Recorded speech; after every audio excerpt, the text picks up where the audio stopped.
Ryan. Today we are learning basketball with Dante Marchitelli, Orlando Magic broadcaster, holding down the Magic games for us for so many countless years now. Can't wait to dive into our 100th episode of Learning Basketball. Special occasion. Can't believe we made it. An honor to do this here with you, Dante. How you doing today? This is great. So I get to be part of the 100th edition show. That's awesome, Ryan. I appreciate that. I got to meet your dad earlier. And now I'm doing the 100th episode. I love it. I appreciate it. I didn't think it could get better than an NBA Cup game, but this is fun. This is good. Man, it's not even 9:30 on a Tuesday. You're off to a big start over there, man. That's right. Here we go. I really appreciate it. Second appearance by Dante here on the pod, holding it down. I appreciate you coming back on to talk a little Magic hoops and share your perspective, because there aren't many people in the world closer to this team than you, and just covering the team, talking about the team, and just being a part of the team. Obviously, being in the locker room, the walking around the hallways, picking up maybe some intel here and there that not everybody sees. So I'd love to pick your brain and hear your perspective on the game, and you can catch the first episode. I thought we really dug into kind of your background and your career as well. So if you go check out that episode, I'll link it to this to kind of get a little more background on how you got to here. But we got to start with one of my favorite traditions in Orlando Magic basketball, carving the turkey. Carving the turkey on the Thanksgiving day. We hit on it a little bit. Can you see it right now? I pulled it up on the side screen here. Hopefully it's working. Nice. There you go. Very well done. There we go. We got the Magic making a fun little clip for us of how to carve the turkey. So I gotta ask. We talked about a little bit on the history of it, but how does this come about, and what's just kind of your general favorite part in doing all this, carving the turkey, and how did it become such a fun fan favorite moment for Magic fans every year? Well, you know what? First of all, I can't believe we're the only team that does it. I mean, that's the most fascinating thing to me. You would think now this year we had to do it like 8 days early because we were taking off on a road trip. But I feel the NFL does it and all that, and I would think they play on Thanksgiving, so that makes sense. But I would think there would be more teams that do it, but it's kind of just the Magic. So what amazes me is how much it gets picked up. The social media sites that pick it up. Really all across the world. So I think that's been fun. But credit goes to Paul Kennedy, the great Paul Kennedy, who Magic fans will certainly know and love. He had this idea, I believe it was 02 or 03, to bring out a turkey. And I think it was similar to kind of what he saw on the NFL broadcast, but this was his vision. This was his baby. And I think the first one to cut it, I think might have been Hito Turkoglu or Mike Miller way back in the day. So he gets all the credit for it. And then when he moved on to the Tampa Bay Lightning, we just thought, well, we got his blessing, and we said, we got to keep this going. He was the first one to reach out. The first year he wasn't doing it, and he said, hey, Thanksgiving's coming. Make sure you order the bird. And I mean, he was just so gracious. So since then, it's just been a blast. And I think you got what I never could have envisioned too, Ryan, is you've got a lot of guys who grew up in other countries and obviously didn't celebrate Thanksgiving. So might be like Franz Wagner. This might be the first time he's ever carved a turkey. Right? So I think that was my follow-up. Right? The form of the carving. Do you have anything with Franz here? He's cutting straight down the middle of the turkey. Right. Like he's gonna stuff it with another turducken or something like that. Yes, he's sawing right on top of the breastbone, like he's right on top of the bone. And then JJ Redick, you can see right there, he's coming up. He just kind of took a little piece right off the top, and if you've never done it before, and then the one that's probably the best part of all this is Glenn Davis just ripping the leg off. And biting into it, and then I always ask them what their favorite sides are, and he just yelled macaroni, and enter it. So it's been something. And then Jalen Suggs made me take a bite of it last year. I've been able to avoid that for 15 years. That was my next question: is how do you get them to actually take a bite? Yes, it's a beautiful turkey. It's a good-looking bird. But in order for us to capture it and do what we have to do for television, the thing is sitting out since about 3:00. So I'm always a little cautious to have the players eat it. I try to get them not to eat it because I don't want them to be sick for the next game. But it's awesome, the folks that help us put that together, and it's been fun. It's been fun. I never would have imagined it would take off like it has. It's been a lot of fun. Yeah, it's like sipping wine on set of a movie. It's like you do it one too many times, you're gonna start feeling the effects. So just for the camera, pretend take that bite Exactly, and then call it cut exactly. as soon as Well, possible. that's the first thing Franz said this year. He goes, "I'm not eating it again this year." So, so if you could time it, yeah, if you could time it and get it out right when it comes out of the oven, that's different. But to do it, unfortunately, that's kind of sitting there for a little bit. But it looks great, and the folks that help us do it, they do a fantastic job. Absolutely. One of my favorite traditions, and that's a great point, that like after all these years, all the times it has blown up, the popularity of Thanksgiving, the idea that no other team has thought to kind of work this into their like promotions and marketing efforts. Like, it's just clearly a fun tradition for the Magic now. And like, maybe it's at the point where other teams would feel like they're ripping the Magic off or something. Could be. That could be. Because you see people, they don't do "Is this anything?" But they'll do versions. They'll say, "Is this something?" Or they'll do, and it's awesome when we see, like, I think the Clippers were here the other night, and they're huge fans of that segment for David Steele. So they did a segment called "Is This Anything?" and it was their version in honor of David in the building. They kind of paid homage to him, which I think is awesome. I think that's cool.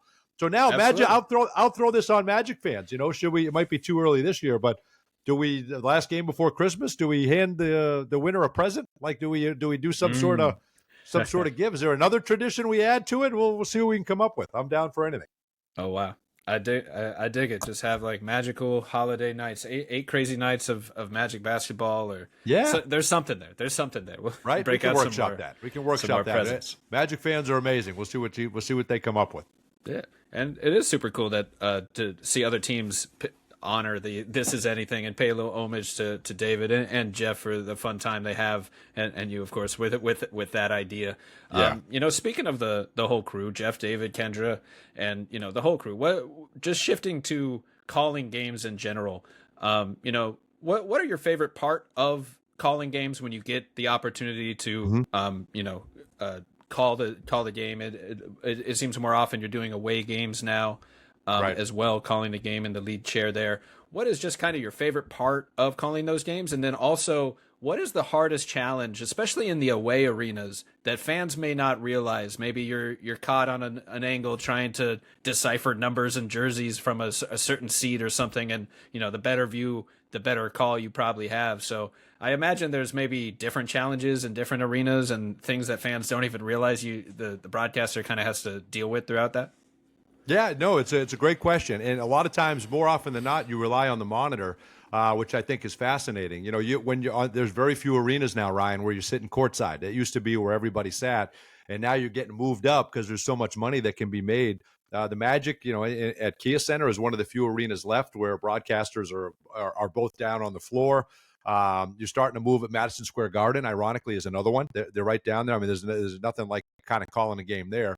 But then you have coaches and players standing in front of you, right? So players are about to check in. So now you're close. You love that. You have the convenience of being close and hearing everything, and you pick up so much more when you're down there on the floor. But then you're looking at the monitor because, Jamal Mosley likes to stand. So we always joke with him, he can, he's doing his thing, and sometimes he's in the way, or not in the way, but he's in our vision. And then the players that are checking in and that sort of thing. So you got to rely on the monitor. And then you have other arenas. I think it probably Philadelphia and maybe Washington might be the most tricky, because not only are you up off the floor, but you're to the side. And I think those can be tricky, and now, if guys are, similar with headbands and wristbands, and if they're the same height and all that stuff, and that can be tricky. Because, and I think we were in Detroit, and the numbers were hard to see. If you're going to have like a white jersey, then have a dark number. But They had a dark jersey and a dark number. Then that was kind of tricky to see. So then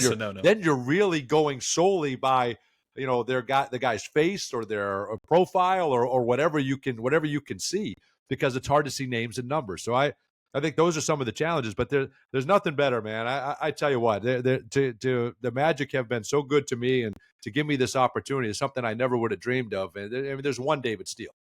Never going to replace David Steele. And he gets and he should be able to take whatever games he wants to do. And any games that I get to do is a huge privilege and a huge opportunity. So I try to keep it fun. Thankfully, I've known Jeff for so many years. I've known Jeff for 28 years, and Kendra's been a terrific addition. And then all the former players that we have coming through as analysts, I have a blast with those guys as well when we do pre and post game shows. So it's been I've been very fortunate. But there's nothing like being in an NBA arena. Every time we'll have a game tonight, right? We'll have a cup game. First time we've ever hosted an NBA Cup game. So that'll be new. And I think that's the last thing, Ryan, that you appreciate is you never know what you're going to see. You never know what you're going to, even the years where we're winning 22, 18, 25 games, you never know what you were going to see when you showed up at an NBA arena. And I think that hopefully when fans listen to us talk, hopefully that part is not lost. Yeah, I mean that's the magic of sports in a way, right? Like you never know any given night, any given Sunday, and when it comes to like the NBA take this season for the Magic, who would have thought it was either a Monday or a Tuesday? Let's go with on a Monday night against Portland, we see Desmond Bane hit this all-time Magic moment that you're either in the building for or you're not, and you don't you're not going into that game thinking, oh, let me blow $300 on a Monday night game, like extra money against a team that is probably in the lottery.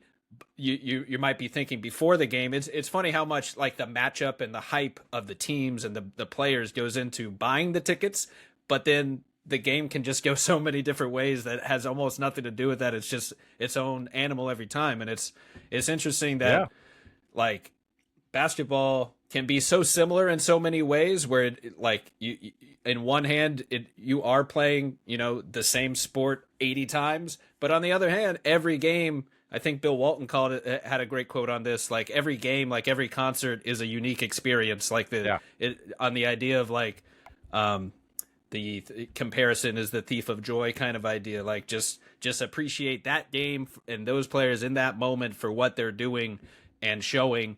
And it's like we kind of assume a lot of consistency when it comes to basketball stats. Like everything is just always like stars are doing this every single night, and if they don't do that, it's a disappointment. If they do that, they're great. When really it's sporadic. It's volatile. Well, I think it's a great point, because I think we can get caught up too much, and there's a lot of talking heads, and there's a lot of hot takes, and there's a lot of negativity. And I try to, don't get me wrong. If someone comes after any of our players, I'm there, right? I got their back, or Magic fans in general. I got their back. But I think we try to detract, right? We have rankings and who's the best, and in doing so, you're taking away from someone else's skills. When I think what we do a great job of here in this town is appreciating talent, right? So I look at the other night, we had the Golden State Warriors in town, right? So Magic fans were thrilled with Steph Curry, right? They were absolutely enthralled with Steph Curry, who had himself a huge night, a 30-plus point performance.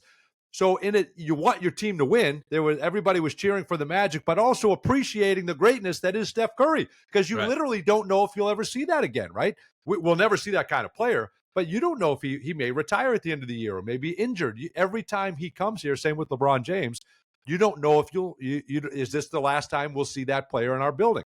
It's funny to that whatever point. whatever extenuating circumstances, right? So I think this crowd does a great job of appreciating greatness when it's in our building, but wanting your team to win. I think that's awesome. Yeah, that's like the perfect fan experience. Is the opposing star goes off, but your team wins in the end. And Orlando got a double dose of that game. Jimmy Butler also went off like for 30 or something like that. But I don't think anybody was loving Jimmy Butler going off, right? Because there's history and bad blood and no love lost with them in the Miami Heat. So I think that's cool. Yeah. So you've got that rivalry that's been built over years. And nobody was happy with every basket he scored, but when Steph scored, they're like, "Oh my, this is great!" And it was a great dynamic, and I love that. I think, but to your point, that's what sports is about. Let's appreciate greatness, but at the end of the day, let's have our team win. There it is. And to that point, that quite literally probably was Chris Paul's last game in Orlando. That game, and could be. It looks like, based on all the reports coming out, maybe he ends up on another team and visits again. But as of that day, he had announced his retirement tour and was still on the Clippers. So that, I kind of took it as after the fact. Wow, I just probably saw Chris Paul play basketball for the last time, and he didn't quite hit his shots, but he still had 2 or 3 of those little in and out dribble, fade away, step back, creating the space. He's still got it to create the space. Might just miss a few shots. And this is the beauty. Sorry, I didn't mean to cut you off, but this is the beauty of sitting down there courtside, which the Magic allows us to do in this building. So I'm watching rookie Jase Richardson get in on Chris Paul, and you could probably go back and find the clip. I think it'd be fascinating for you to break it down for Magic fans. but Jase Richardson covered him full court. He got in there and got in his jersey full court. And at the end of the game, the Magic are up by 20 plus. And I think Chris Paul took exception to it. And he literally shoved him out of the way and then drove the length of the court for a layup. And I'm looking at that, watching that, and I'm thinking, he's still a competitor, right? 40 years old at the end of the game, getting some minutes at the end, but he doesn't want to be shown up by a rookie coming in at the end of the game. So he literally shoved him out of the way and made the layup. And then conversely, if you're Jase Richardson, you can go to your career and say, "Oh, Chris Paul got annoyed by me and shoved me out of the way and made a layup," which I think is great both ways. I think that was pretty cool to have that in our building. Absolutely. You love to see the vet kind of pass the torch to the young guy in that sense. And in the matchup, and the point guard still got it. And I think I conflated teams a little there as well. Chris Paul obviously now was on the Clippers. It was not the same game as the Warriors. He was on the Warriors like a year before that. But still, you just never know when it might be a guy's last game in the area.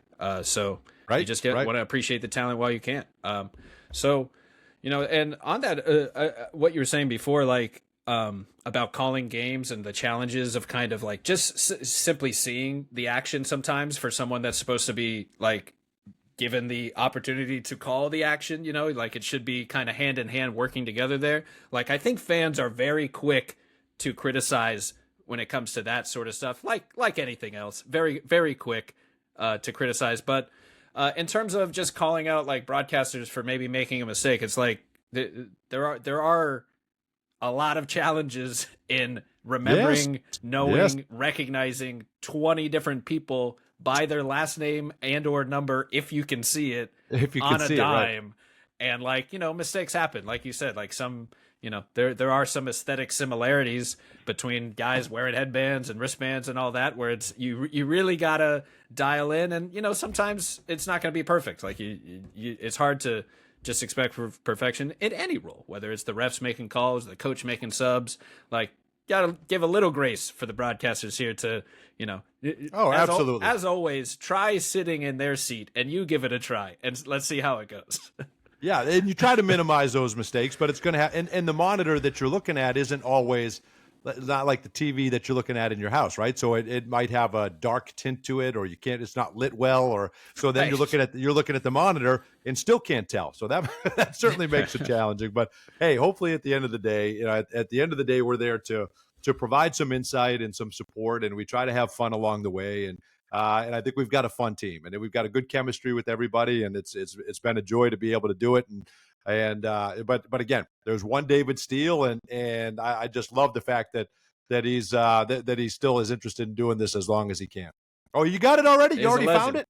Just like that. Let me ask you: is this the play? Because I couldn't see if it was the full court coverage, but he does. It's the only play that he has, so he might have missed the full court pickup here, but he does push him off with the screen. You missed the full court pickup. So you can see that annoys Chris Paul when Jase gets on him. So the clip starts before that because Jase is literally on him at 3/4 court.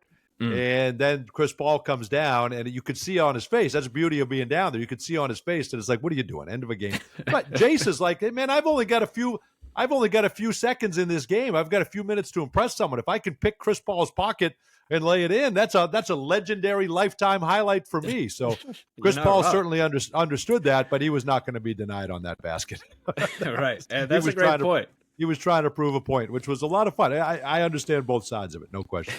Yeah, that's a great point. Down 24, like 2 minutes left. Why are you full court pressuring me, man? We're just trying to get through this. But to your point, like no plays off. Let's get the experience. And Jase is only out there for so long. Like he needs to, give 110% every play to earn that more playing time. And I mean, Jase is, I think, one of the highlights of the season so far with his play. Obviously, just popping out the potential there.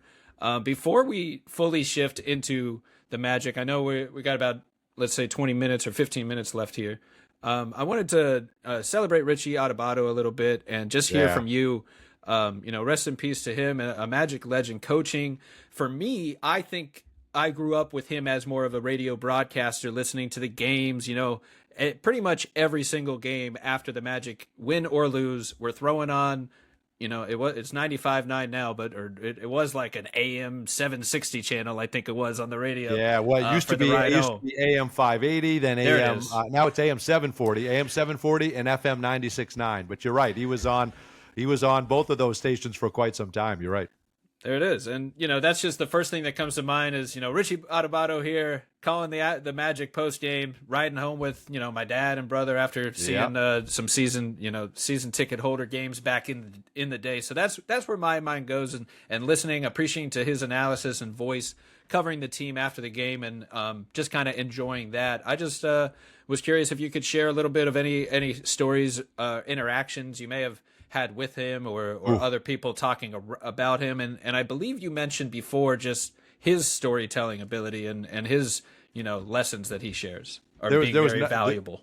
I don't think there's a better storyteller that ever lived. First of all, that man is one of one. There will never be another Richie Adubato. I mean, that is 87 years well lived, and that's a huge loss to lose a guy like that. I mean, he meant so much to all of us. I've never met anybody that had a single negative word to say about Richie Adubato. If you can go 87 years on this earth and nobody has anything negative to say, and just the mention of your name brings a smile to their face, then you've done something well. I mean, that to me is the biggest compliment. It's ironic. I actually just had lunch with his son, Adam, yesterday. We just kind of caught up and we were chatting and just checking in on him and seeing how they're doing. And that's a guy that touched so many lives. And, he just loved the game. And I think the biggest thing I took away is just his love and appreciation for these athletes and these individuals. He got to know them on a personal basis. Loved Shaquille O'Neal. Absolutely loved Shaquille O'Neal and everything that he brought to the table. He got to know him as a person. He had so much appreciation. How many stories he would tell about Penny Hardaway in the '97 playoffs. That was a year that the Magic had no chance against Miami. Miami was what everybody thought was the superior team. And he just basically said, and that was a tough year. It was a challenging year. A year that, that should not have happened to Brian Hill, what happened that year.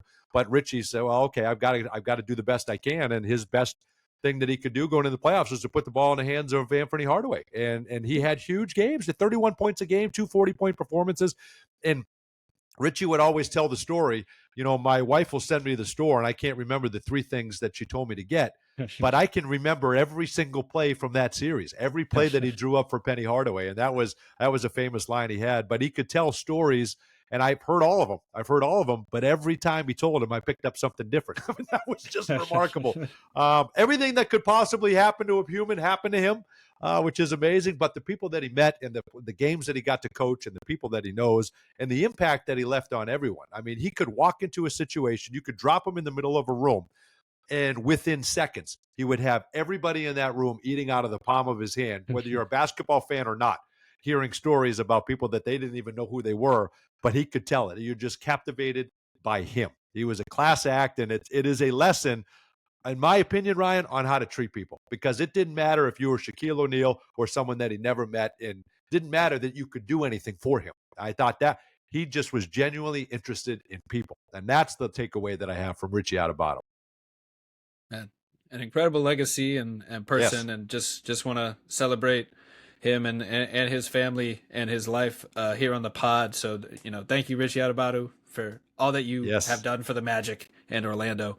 And you mentioned the Penny Hardaway series against the Heat. I was just writing a little preview, keys to the game tonight for the NBA Cup. And let me ask you about this rivalry with the Heat. I personally view it, I've coined it as like 2 ships passing in the night, where it feels like one team is great, and then the other team is kind of on the way down, and then the other team bounces back and they're on the rise, the other team's on the way down. And the big exception, of course, is the series you just said, where Penny Hardaway, arguably his best individual stretch of his career, especially statistically, right. In those few games, like the idea of like Penny like being the next big face of the league was based partly not only on Shaq and Penny, but those years right there, right after, where Penny is just showing he's an incredible force. And obviously both teams are playoff teams in that moment. What does the rivalry necessarily mean to you in that sense? And do you think that now that both of these teams are, 4-5 seed or 5-6 seed, they both look like legit playoff teams at the very least in the East, with aspirations for more. Do you think, this is kind of one of the, let's say, more competitive years for this rivalry? Yeah, that's a good point. Yeah, because there's been times where they've met, when they had the Heatles, the Magic were going through a rebuild, right? So that wasn't. Right, we just missed them with their, You know what I mean? Dwight versus the Heatles. Yeah, that wasn't incredibly fair. And then, you remember, that was an incredibly even series. And then when the Magic were making their ascent in '09, the Heat were kind of having a downtime. And that's why they went the direction of the Heatles. But they were always competitive with Shaq and Dwayne Wade. And they never really embraced a full rebuild. They just kind of found a way to keep retooling on the fly, which is remarkable, which I give a ton of credit to Pat Riley for. But that's that's one of the top free agent destinations, going to that city. So they've always been able to kind of get the next big free agent or make a trade. And listen, I admire the heck out of Pat Riley. I mean, Pat Riley forgot more today than you or I will ever know, right? So that's an amazing testament to him. But but the things that he does, it reminds you constantly of the success they've had. I can't stand going in that building because all the ushers are wearing the championship rings.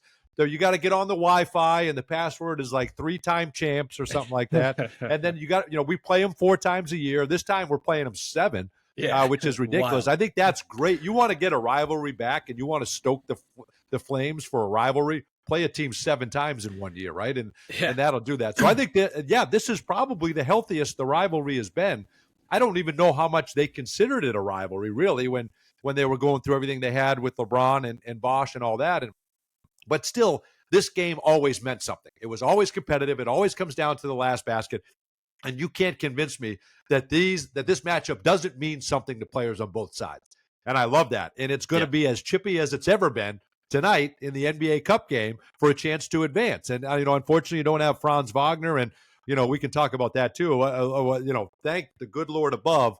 You don't want anyone to be hurt. And a high ankle sprain is still a crushing injury. And he's going to be out for however long he's going to be out. But, man, they dodged a major, major bullet. I think Magic fans are rejoicing that we know we're going to see him at some point here and hopefully very soon. So you don't have him tonight. They're going to have Tyler Hero back. They're going to be completely stocked. They're tired of losing. They've already lost to the Magic 4 times this year if you count the preseason. So they're going to be coming in. But I think the Magic are going to play with the renewed sense of relief. Like, okay, we're going to get our guy back at some point. Let's just keep this thing afloat till Franz comes back. So I think tonight's going to be as entertaining a game as we've seen in this series in years, my opinion. There it is. And with stakes on the line, to a trip to Vegas on the line, and obviously the prize with the NBA Cup, like there's real stakes. And that's a great way to put it, is that both of these teams definitely do get up for playing each other. And it's almost like your annoying little brother, like you just have to go play them like 5 times a year or something like that. And just like someone's going to win, someone's going to get the bragging rights. But it is cool that they get up for each other. And I think interesting on the rivalry point as well. I feel like maybe the Magic have more intense moments against like a Detroit and maybe a Boston in like the mid 2000s come to mind. So that's where my head goes. But Detroit, I do think for sure. Yep, I remember that. Detroit, good call. Yep. It's the situation where like I'm not sure if other teams view it as a rivalry, but like someone's got to be the rivalry. But I think the Heat are just a natural fit. So we do want to kind of build the flames of this rivalry throughout the season. And to your point, I did the math earlier. 12 of the last 33 games for Orlando have been either against Miami or Boston, including the playoffs and the preseason. So literally a third of the games have come against those two teams, and they play Miami again tonight. That's good stuff right there. So if it feels like we've seen a lot of them, then that's – and listen, don't kid yourself. Like the Miami Heat play their best against Orlando too, because they don't want Orlando to have a leg up in this rivalry either. So it's been a great matchup, and I expect it to be phenomenal here tonight, no question. Absolutely. So we've bounced around a lot of different ideas. We got to hit on the team a little bit before you bounce out of here. At the very least, I want to hear your thoughts on Desmond Bane on and off the court. Like, obviously, the shooting, the scoring, the driving is opening things up for this offense. But, what have you picked up from his impact on this team, like in the locker room, too, and just, being one of the guys? Well, he's talking to everybody. He's got the young guys are all in his ear. They're all asking him what they can do to get better. He's vocal. He's talking during timeouts. He's coming up with ideas and suggestions, and he's getting guys in the right spot during timeouts, and he's making sure they understand plays and time and situations. And not only he's not constantly letting them know when he's open and how to get him the ball. He's trying to help other guys get open and for the better of the team. And he's talking a lot of defensive situations as well. When I'm coming off a screen, I need you to help. I need you to stop them to get me back and get me time to cover. And, we don't necessarily have to switch everything. We can get back. And so he's very vocal, and he's got an unbelievable IQ. But, man, he's a competitor. I don't know how I missed it. But I know about him, the shooter. I know about him, the competitor on the defensive end. I know about the size and the strength. I don't think I picked up on the edge that he has, right? Which we've seen already this year. We've seen the edge, and now I'm going back and looking at other videos of him with Memphis, and he's in the face of Kevin Durant and LeBron James and knocking the ball away from Steph Curry, Anthony Davis. He's challenged, so he goes after all the big names. The guy is not afraid of anybody or anything. And I think you love that. I think we've got some guy. There you go. The video has been circulating now, right? The video is circulating now, and this is the part that I think I missed, and somehow I didn't realize.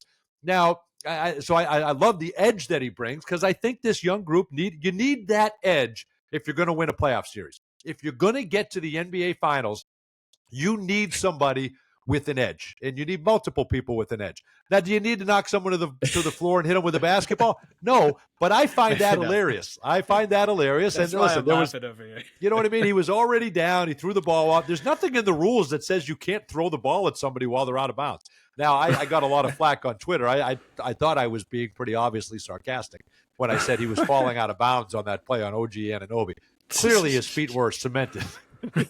He just wanted to make a point. Now, you can't throw it that hard, so there was certainly ill intent there, and that's why he picked up the technical. But listen, he's not out to hurt anybody, but he's letting his team know he's got their back. And I think that edge that he brings, in addition to the 24 points a game that he was getting while Paolo was out, in addition to the three-point percentage coming up, in addition to the playmaker that he is, right? He's our second leading guy. He's our second leading assist man. Right, so he's making plays. He's setting up guys on this team. He has ability to knock down big shots. He's got the game winner. He brings an edge on the defensive end, and he rebounds. He rebounds extremely well at that position. That is a well-rounded player scoring off the bounce. Magic do not win that game even remotely in Detroit if it's not for what he does getting to the rim, off the bounce, right hand, left hand, that entire game. So I think the ability to drive, finish with one hand, left hand, right hand, whatever it is, and the edge that he brings is something that I have been pleasantly surprised with. Guys love him. He's got everybody's back no matter what, and I think this guy is going to be as big a reason as any. Now, you can't be getting into it with your teammates. I think we certainly all understand there that. are But some questionable clips popping in here, but who knows? Just that edge. Who knows what Santi said to earn, to bring that on him too. But you have to have a guy like that, and he's been a phenomenal. And now without Franz for the next few weeks, it's even more imperative. You're set up more to absorb the loss of Franz than you were last year. Exactly that. That's why you trade for a third star, is because you see last year how dire the offense can get the moment one goes down, and now you have two anytime they're injured, and then you have three anytime they're healthy, and you can stagger them, and you're showing all this chemistry and different things that work. Totally agree on all things Bane. I know we're running up against the clock here. Any parting thoughts on the Magic season? I got to give a shout to Anthony Black if you have any thoughts on there, because he's just had such a breakout. Anything on him, but before we go, but man, Bane, like you said, I asked him the other day about his kind of shot process a few times, and it always come back to him trying to be a complete player and trying to find the best shot for the team. Like, it's never, I'm going to go get 7 threes tonight because I feel like it. And even though fans want that, maybe that mix will come organically, but he's going to look for the best shot for the team. He's going to have those nights where he's going to get 5 out of 6, or he's going to get 6 out of 8. He's going to have those nights where it's going to happen within the flow of the offense. They're still not a good shooting team from beyond the arc, right? They're still struggling to knock down consistent threes so far. Quarter of the season, maybe that'll come. But they're getting good. Despite that. But they're getting good looks, and they're not settling. They're not saying, okay, no matter what, we got to get 43s up. No, they're going to take the 3 when it's open. Tristan da Silva has been a revelation from beyond the arc. I know the last couple games have been a struggle for him, but he's been fantastic with the confidence he's playing with coming off of the Euro Cup. Anthony Black, I think we all felt would be an X factor for this team coming in, right? If Anthony Black can make that ascent from year 2 to year 3, then this team can really take off, and that's what we've seen, and we're going to need him more than ever. I think we all knew that Jase Richardson and Noah Penda would have a chance to help this team at some point. And when their number was called, that they were going to make plays. And I look at you could have. That's what the beauty of the NBA. And we talked about this earlier. You never know what you're going to see. In a million years, would you ever guess at the end of that game in Boston that you'd get a 30-night point from Jet Howard, you'd get an 18-point night from Jase Richardson, that it would all come together, and that team and that group would nearly lead a comeback in Boston against the Celtics? It's absolutely mind-blowing, and you love that, and that's what makes this so much fun. So now you've got so much talent. We've got to get Jonathan Isaac up to a consistent number, whatever that is, because he's too good. He's too good and he's too valuable. Here's another guy that has a chance to be an X factor. When he's playing well, he gets more minutes. When he's having those nights where he struggles, then you're kind of searching. You're looking for you're going other directions. Goga Batadze, he's been, when he's active and he's out there challenging shots, he's a difference maker. So you've got a lot of guys on this roster that are complete difference makers. Wendell Carter Jr., this was enormous to have a bounce back year that he's had. I think there were some confidence issues. I think he'll be the first one to tell you wasn't feeling like himself, and he's come back and now he's recommitted himself to doing the things that got him here. And I think that's what this team needs. And now we'll see. Now we need Paolo. We need all-star Paolo Banchero for the next however many weeks until Franz Wagner comes back, but also trust in your teammates. And I think that's going to be the great balance that we're going to see here. I think this team will be ready. They understand the mission. I think there's a huge relief that knowing Franz is coming back at some point. Travel's going to be tough, right? Because if you go to Vegas, then you go right from Vegas to the West Coast trip. Then you're going to go to Europe in January. So there's a lot of challenges. There's kind of some logistic challenges that can take a toll on you throughout the course of a season. But they don't make excuses. You can't make excuses. Everybody's got to play a difficult schedule. But you see the vision, and you see when it all comes together, man, it looks really darn good. And hopefully they can do that. Hopefully they can get on a roll here, because you've not played, in my opinion, close to your best basketball, and you're a game and a half, 2 games out of second in the East. And I think that's scary for everyone else in the Eastern Conference. Yeah, exactly that. There's room to grow from the 3-point line, from all 3 stars actually gelling together, just getting more time on the court, plus Suggs as well. And how do you leave out Jalen? And Jalen Suggs is an absolute, he's positioning himself to have a breakout year as well. It's unbelievable the rhythm that he is in offensively and how hard he plays defensively. And I don't know how we get a sponsorship deal, Ryan. Maybe you can get your fans on it. But he is like an electric car that plugs into this crowd.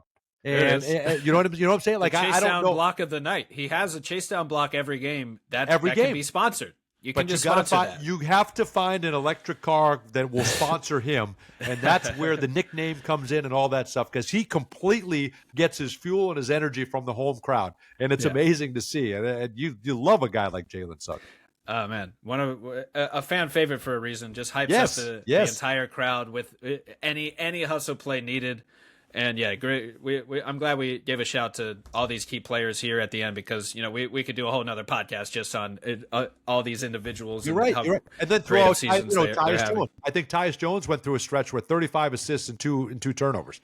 Maybe it was 3 turnovers, but he had an earlier stretch where 22 assists and 1 turnover. I know people are looking at points and field goal percentage and all that. He's only taken a couple of shots, because he's setting guys up, but the assists are high, and he's still in top 5 in assist to turnover ratio in the few minutes that he's getting. So that guy is excelling in his role, and he keeps us organized while he's out there. So there is a reason, and it's all setting up for you're going to need that guy in the playoffs. So I think that's another guy that's been a big addition as well. Absolutely, and he's got the clean floater to boot. He works normally with Joe Prunty, it looks like, before the games a lot on that floater, and some little shooting touch details. So it's cool to see them kind of find his role. I know when I asked him a few weeks ago, it hasn't fully settled for him, his role, but there's a lot of moving parts in this, and hopefully we can kind of spin this as a blessing in disguise this next month, kind of like the last month, just in terms of reps and experience for everybody. Like we got a month of Franz and Bane. Now we got a month of Bane and Banchero. So let's kind of see what different schemes can come out of that. And ideally, once the playoffs roll around, you have a few sets you can rely on that you just spent 30 games doing with Bane and Banchero or with Bane and Franz. So super interesting. Would love to keep talking Magic Hoops. I'm sure we'll make it happen. Always welcome, man. Always happy to talk basketball and life and everything with you anytime. Appreciate you taking the time. Why don't you own this then? Bane Caro, right? You can have that. You can steal that. That's done deal. Bane Caro. So you take that when you do your Paolo and Bane matchups, right? When they do their when they screen for each other, and you got a little Bane and Bane Caro. You call it your Ryan's Bane Caro. There you go. You're preaching to the choir. I think I might have a title on Orlando Magic on SI with something just around that. The Bane Caro pick and pop, I believe, is what it is. I mean, their two-man game is special. We've got a bunch of quotes on that so far, but that's one I really want to see take off. So that's what I'm most excited. But man, NBA Cup tonight. Heat Magic, winner goes to Vegas. What a time, Dante. What a time. Ryan, I'm going to be joining Jake Chapman on the radio broadcast. So it's national TV tonight, so it's on Prime Video. But I'm going to jump on the radio side. I'm excited. I've never done a radio broadcast here for the Magic, and I'm pumped. Wow. So Jake will handle play-by-play, and I'm going to join them and do some analysis with them, and we're going to have fun. We're just going to have fun. 96.9 the game. We're started at 5:30 pregame show. Game is at 6. And then we'll just have some fun. So we encourage fans. We'll take questions, tweets, comments, whatever. We're going to be interactive, and we're going to have some fun, and hopefully it all ends up in a Magic win. Jake Chapman is a star, man. He does a great job on the radio broadcast, so we're going to have some fun tonight. Thanks, Ryan. I appreciate it. Good. Always good to talk to you, and congrats on 100 shows, man. That's not easy to do. That is not easy to do. So congratulations, and best of luck moving forward. Hey, man, I really appreciate it. Thanks for the love. Thanks for joining. I'll be tuning in. 96.9 from the media loge in the game, got to listen to the game while we're watching. So, fans should do the same. Check out Dante on the Magic broadcast. And yeah, man, thanks a ton for joining. Happy to talk hoops anytime. No problem. Take care, Ryan.